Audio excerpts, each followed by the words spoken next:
missionária do Antigo Testamento. Na verdade, podemos colocar um outro título, que seria Teologia Bíblica de Missões, né? Ou Teologia do Antigo Testamento sobre missões. Mas por que uma matéria dessa? Missões existe porque adoração não existe. Essa é uma premissa, uma afirmação que pode explicar muita coisa. Na eternidade não haverá necessidade de missões, porque todos estarão adorando a Deus. A adoração que nós colocamos aqui é adoração a Deus, porque a adoração, como já aprendemos também em outro momento, todos adoram, só que ou está adorando o Deus verdadeiro ou adorando um ídolo. Então a adoração existe, o problema é que não existe a adoração a Deus, o único merecedor, o único digno de adoração. E nós precisamos levar a mensagem, ensinar o mundo, as nações, para que elas adorem o Criador. Por exemplo, Salmo 96 diz: anunciai entre as nações a sua glória, e entre todos os povos as suas maravilhas. Um outro texto, Isaías, diz: tornai manifestos os seus feitos entre os povos, cantai quão excelso é o seu nome. Romanos diz: Deus enviou Jesus em sua missão, para que os gentios glorifiquem a Deus pela sua misericórdia. Romanos 9,17 diz: Ele faz seus milagres na história, né, falando sobre Deus, para que o seu nome seja anunciado em toda a terra. Então, missões é a nossa maneira de dizer a alegria de conhecer a Cristo. Todo esse prazer que nós temos de conhecer o Senhor Jesus, de conhecer o Criador, de conhecer a Deus, de conhecer a sua pessoa, né? Conhecer, ter um relacionamento com Cristo, não é um privilégio privado, não é um privilégio de uma tribo, não é privilégio de uma única nação, não é o privilégio de um povo, de uma etnia. Então não é privilégio de um, é todas as nações, é para todos. E é por isso que nós vamos realizar missões. É por isso que a igreja deve realizar missões. É por isso que Deus faz com que nós permaneçamos aqui depois de conhecer o Senhor Jesus. Porque seria privilégio para Ele e privilégio para nós. Vamos dizer assim, já estarmos lá na eternidade adorando perfeitamente. Mas Ele quer nos usar para anunciar o seu Evangelho. Então, uma vez que nós já experimentamos a alegria dessa experiência de receber a Cristo, de adorar a Jesus, nós também devemos desejar, não escrevendo, não de vez em quando falando, mas desejar na nossa alma manifestar essa mensagem para todas as famílias da terra, para que elas também tenham o privilégio de adorar o Senhor Jesus. Então, missões é um assunto que está no coração de Deus. E nós vamos ver isso no Antigo Testamento, se é que tem mesmo. Vamos dar uma verificada. A preocupação missionária é real no Antigo Testamento? Tem um teólogo, Nelson Kilp. Ele é pastor da Igreja Evangélica de Confissão Luterana no Brasil, doutorou-se em Marburg, na Alemanha, na área de Antigo Testamento, e é professor da Escola Superior de Teologia de São Leopoldo, no Rio Grande do Sul.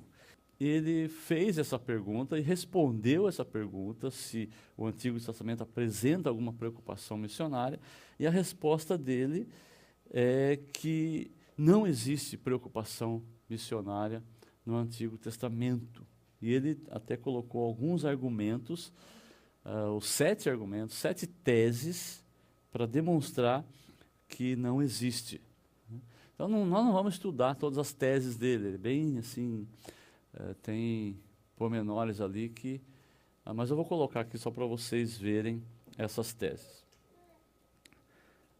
Primeiro, Israel não se preocupava em propagar a fé no Senhor Jeová para povos que não o aceitavam. Então ele demonstra, que é só uma tese, mas ele vai demonstrar através de textos que é verdade essa tese dele. Segundo, o conceito da eleição de Israel, aos poucos entendido como tarefa diante de todos os povos, Amós 3:2, alguém quer ler? Amós 3:2, para a gente, só para ficar fixar um pouco mais o que ele está querendo dizer aqui. Escolhi apenas vocês de todas as famílias da terra, por isso eu os castigarei por todas as suas maldades. Percebe? Então, ele está dizendo que diante do povo, só existe, Deus escolheu eles. E ele está usando esse texto para interpretar que Deus não estava preocupado, ou no Antigo Testamento não havia preocupação com uma ação missionária.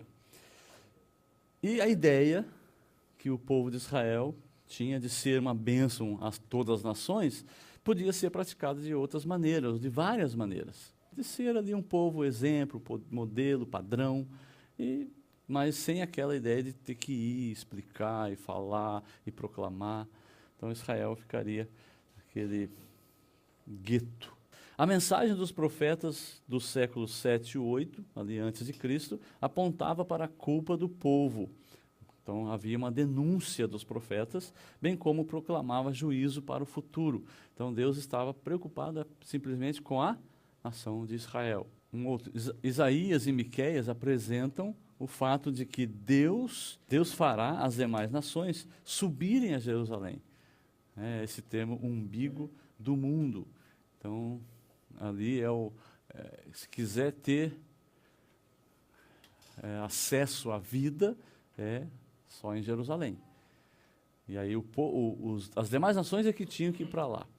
Mais uma. No contexto do exílio, então, lá na Babilônia, em que os israelitas passaram a dar maior valor às instituições, como a circuncisão, o sábado, a sinagoga. Então, é nesse contexto que eles começaram a dar valor, que ele está querendo dizer aqui. Devido à necessidade de preservar a fé fora de Israel, iniciou-se, então, a reflexão sobre como deveria ser o relacionamento de um judeu com um não-judeu. Então, a ideia ali não é tanto de proclamar, mas uma vez que estava fora de Israel, então é que o povo precisava refletir o relacionamento com o outro, mas, mesmo assim, manter o povo, manter essa eleição, esse povo separado, sem preocupação missionária. Apenas após a dispersão dos israelitas, no século 6 a.C., após a destruição de Jerusalém, poder-se-ia aderir à fé israelita sem necessidade de pertencer à nação e observar estritamente os seus ritos. A ideia lá, então, dos prosélitos, agora poderem fazer parte da nação de Israel. Mas isso foi bem depois, né? Então, algo ali que não era uma preocupação do Antigo Testamento, que boa parte dele foi escrito antes, do que foi escrito depois do exílio, muito pouco. O último, né? No pós-exílio, a ortodoxia nacionalista se impôs. Um conceito nacionalista mais imposto, mas isso depois do exílio. Então, o Antigo Testamento quase que sai fora de qualquer influência nessa parte. A ação missionária no Antigo Testamento, o relato bíblico já estabelece as peças principais do drama bíblico de missões. Então, nós vamos analisar um pouco o relato bíblico e ver que há, sim, peças para montar esse quebra-cabeças de missões, para a gente entender missões no Antigo Testamento. Então, nós vamos perceber ali muito de missões que já nasceu ali na criação. E essa perspectiva neotestamentária é realmente diferenciada do perfil missológico que descobrimos no Antigo Testamento.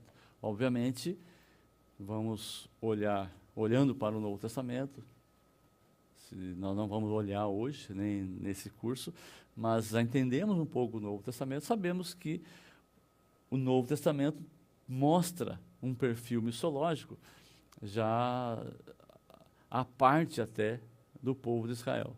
A igreja, ela recebe essa incumbência, essa missão da parte de Deus, da parte do Senhor Jesus, quando Ele dá a ordem. Nós vamos entender, através olhando o relato da criação, que o foco e o alvo são universais. O foco que Deus dá, né, na criação, antes e depois da queda, o foco de Deus é universal. O alvo de Deus é também toda a sua humanidade, todos os homens que Ele criou. Quando o teólogo ele enfatiza, né, ou ele coloca um argumento de que no Antigo Testamento só tem foco numa única nação, ele não está demonstrando esse propósito universal. Ele está deixando de lado. E a Bíblia deixa bem claro que Israel é o instrumento para atingir o alvo maior, que é o mundo todo. Deus quer atingir todas as nações. Olhar para o Antigo Testamento e não ver nenhuma ação missionária por parte de Deus, porque não quer ver, vamos dizer assim. Está fechando os olhos para esse alvo de Deus. E nós precisamos estar bem cientes, entender bem que Deus tem esse foco. Como é que vocês têm pensado a respeito de missões?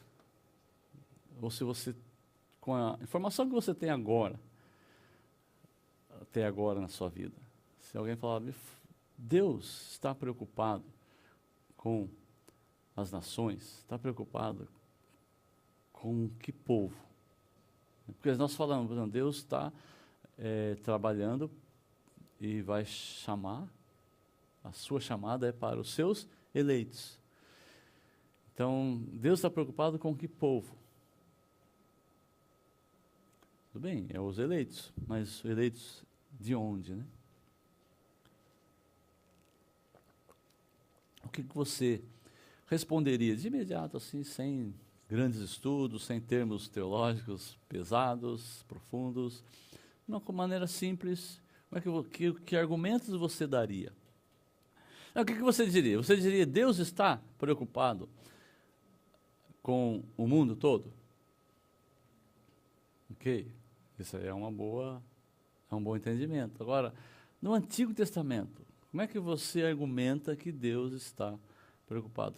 Que versículo, ou que história, ou que informação que você já tem hoje, que fala, isso aqui está provando. Mesmo que você não saiba usar todos os argumentos, mas pelo menos parece-me que está provando. O que você lembraria no Antigo Testamento? Porque o Novo Testamento você fala, Mateus 28, né? Ide por todo mundo. Tal. Mas nós não temos o Novo Testamento agora, está só o Antigo. Que versículo você usaria? Ou que imperativo, ou que história? Olha lá. Eu não sei exatamente. Eu não sei exatamente o local, mas tem a parte do Abraão, né? Que Deus fala que ele vai ser uma bênção para as outras nações, né? Mais ou menos assim. Joia, muito bem. Essa aí, Gênesis 12, né? Chamando Abraão e fala, e tu serás uma bênção, né? Para todas as famílias da terra.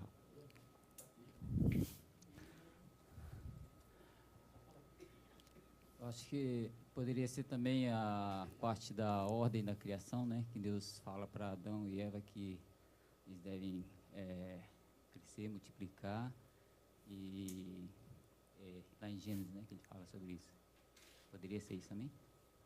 Sim, eu creio que, obviamente, que esse teólogo fez doutorado na Alemanha e ele fala que não há, ele não está falando só o que ele acha, né?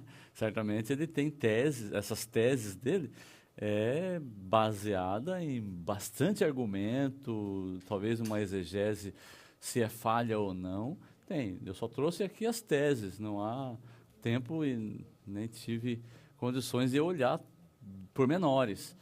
Mas esse texto, obviamente, pode servir, né, para combater essas teses, porém, nós temos que ter assim não é só falar, eu acho que Deus está preocupado, mas nós temos que defender a nossa tese e mostrar, e nós vamos fazer isso ao longo desse curso. Diga. Jonas, pastor. Jonas. Por que a história de Jonas? Jonas é chamado para anunciar, né, o arrependimento a uma nação, não tem nada a ver com, na verdade era inimiga, né, de Israel. Ok? Boas lembranças de vocês. Deus, ele é o verdadeiro missionário. A missão pertence a Deus. Nós vamos falar, por exemplo, essa é uma palavra latina, missio Dei, okay? Missão de Deus. Então, é a missão de Deus, pertence a Ele. E a bondade infinita de Deus, a misericórdia infinita de Deus, através disso, Ele procura o homem, já mesmo após a queda. E imediatamente Deus procura o homem e ali, após a queda, já coloca a sua promessa, já coloca a sua ação, já coloca o seu desejo de realmente trazer o homem. Porque o homem merecia a morte. E ele não matou o homem. Deus matou um cordeiro, cobriu com o sangue, cobriu a nudez com a pele, mas cobriu com o sangue daquele cordeiro o pecado de Adão. Não perdoou, cobriu, apontando para o Cordeiro de Deus que tira o pecado do mundo. Mas por que Deus fez isso? Porque Ele tinha o desejo de resgatar o homem, quer dizer, a humanidade. Não é universalismo. Então, isso aqui pode dar base para os universalistas quando se coloca nesse sentido. Deus quer resgatar a humanidade. Se pensarmos assim, obviamente, temos que acreditar no universalismo. Mas Deus quer salvar, resgatar o homem, e Ele escolheu fazer assim, utilizando o próprio homem. Então, se Deus matasse o homem, depois fizesse uma obra e ressuscitasse e desse para ele uma nova vida, enfim, um novo jardim do Éden agora, tudo. Deus poderia fazer isso, mas Ele quis utilizar o homem.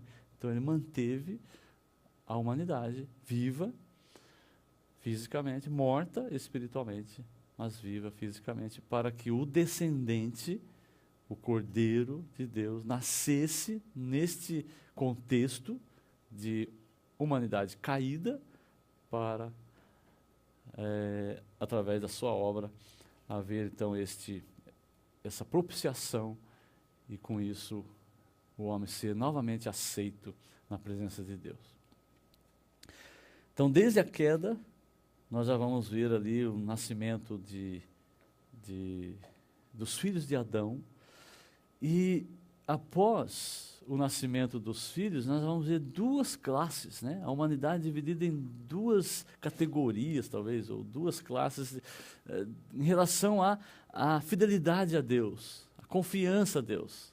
Nós vamos ver os filhos de Caim e os filhos de Sete. Então, você lê lá, aparece lá, depois do Enos, que nasceu da descendência de Sete. E aí fala, daí se começou a invocar o nome do Senhor, a partir do nascimento de Enos. Então, nós temos ali os filhos, quando fala os filhos de Deus, né? A ideia é de entender que era da descendência de Sete. Duas classes de homens no tocante a essa fidelidade ao Criador. Quando o mal, ele cresce de forma terrível, né? E nós não podemos, nós olhamos para o mundo hoje e vê tanta maldade, e achamos que estamos no ápice, mas naquele tempo, antes de Noé, a maldade era tamanha que Deus comissiona Noé, separa Noé, a sua família, para resgatar ou manter o homem vivo fisicamente. Mais uma vez, a humanidade merecia a destruição. E Deus mantém uma família e há uma destruição universal da humanidade. Mas Deus manteve ainda uma família, que foi a de Noé, para que esta missão, e Deus, uma vez que a missio Dei, ou a missão é de Deus, Ele mesmo busca a reconciliação, busca a transformação dos seres criados. Deus manteve ainda, até a construção da arca, 120 anos. 120 anos de misericórdia para com aquele povo. Merecia a condenação e eles não foram condenados. Não receberam de imediato. Sempre aquela ideia do já, ainda não. Então, quando a gente fala assim, mas Deus, Ele é Deus santo, um Deus bom e um Deus todo-poderoso. Por que Ele não resolve esse problema do pecado de uma vez? Mas Deus já resolveu. Ainda não. Mas já está resolvido na cruz. E a palavra de Deus diz que o Cordeiro foi morto antes da fundação do mundo. Então, quando o pecado entrou na humanidade, o que poderia dizer? Já está resolvido. Ainda não. O Cordeiro ainda não chegou. E essa missio Dei, ela começa a ser compartilhada com o ser humano, a missio ecclesiae, ou missio ecclesia, dependendo da acentuação aí que você dá. Essa missão que pertence à igreja. Noé, ele deveria pregar. E ele fez, pregou, falou. Durante 120 anos, enquanto construía a arca, ele também estava apelando para que houvesse ali a concordância de que merecia um juízo e que para ser salvo desse juízo teria que entrar na arca. Nós que conhecemos a história, a gente vê, por que eles não entraram? Né? A arca era gigantesca, e por que não foram? Nem seja só para ver o que vai dar. Né? Mas ninguém quis entrar. Bom, o que acontece é que, pouco a pouco, o povo ele começa a se afastar um do outro.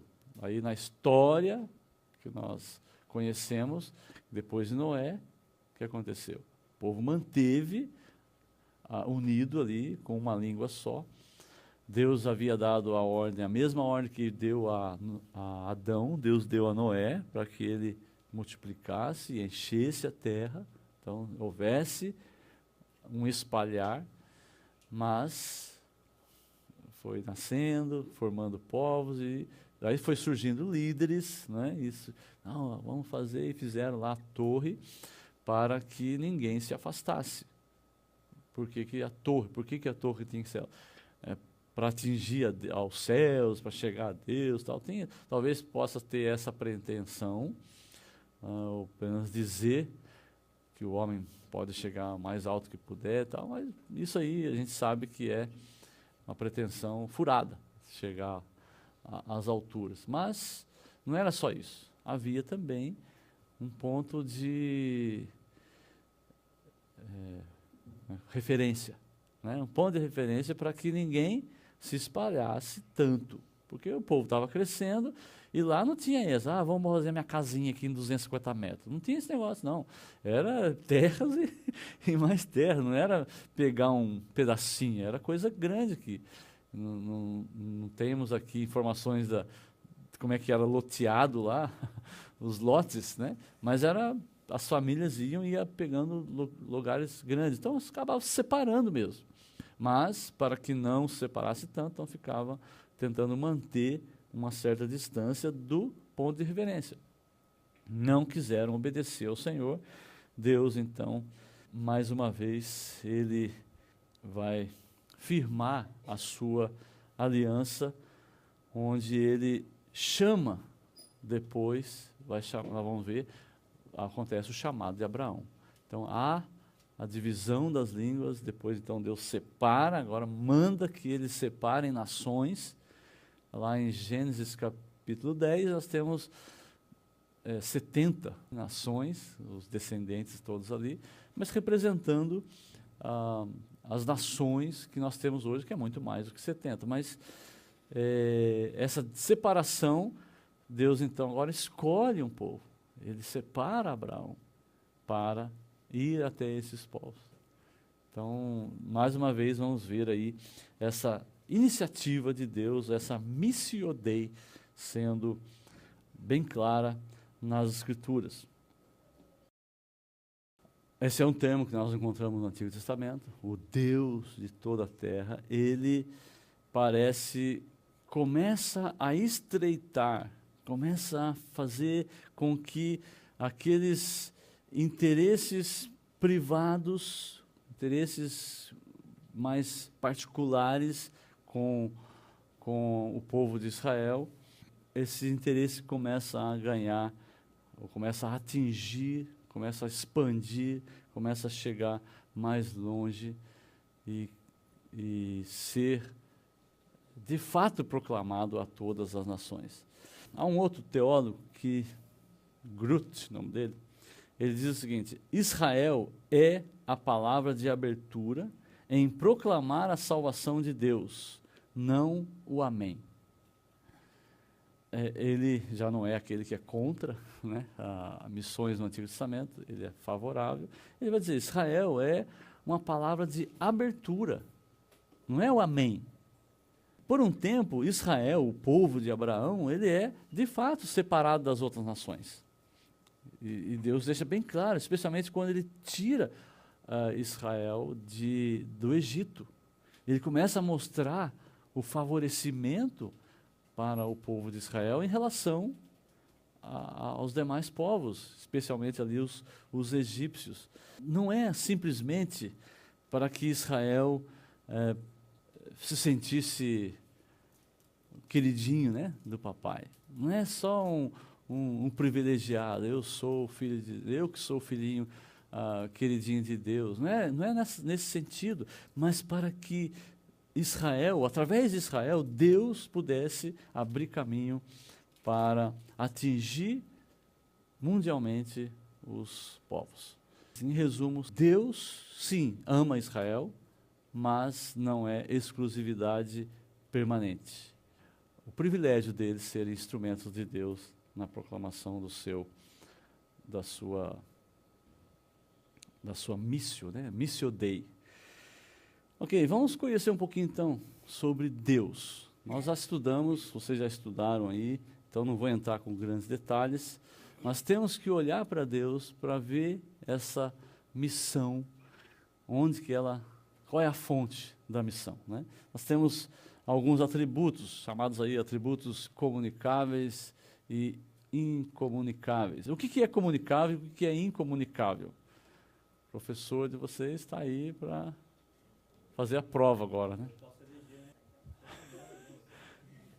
atributos comunicáveis são aqueles que Deus transmitiu aos homens, né? Pode ser o amor, né? Aí, os atributos incomunicáveis são aqueles que só Deus possui, Okay. né? A soberania, a onisciência, a onipotência. Sim, ok. É exatamente isso. Comunicável é aquilo que, de uma certa forma, é comunicado ao homem, que o homem também tem, obviamente limitado, mas o homem também tem. E incomunicável é aquilo que só pertence a Deus, que não comunica, não passa, o homem não possui. Porém, alguns dizem, olha, onisciência é comunicável ou incomunicável? né? A onisciência, com certeza, mas alguns colocam que é comunicável porque o homem tem uma ciência limitada, então faz parte dessa onisciência, mas o homem tem essa ciência. Enfim, é tudo uma questão de entendimento, definição do que é comunicável, o quanto que é e tudo mais. Então, por isso que eu nem listei aqui, para não haver nem confusão e não ficar batendo também na mesma tecla. Nós já estudamos aí, eu creio que vale a pena a gente dar uma avançadinha aqui. Mas você vai olhar lá os atributos e entender um pouquinho sobre essa natureza de Deus. O que eu coloquei aqui agora é atributos que expressam o que Deus não é e algumas implicações disso. Deus não é finito, então por isso coloca o in aqui na frente, né? In, tá vendo? Então, ele não é finito, então infinito. Ele não é visível, ele é invisível, não é material, ele é imaterial. Ele é indivisível, ele é imortal, ele é imutável, invariável. A trindade, perfeição, espírito imanente são alguns atributos que alguém coloca também como sendo incomunicável.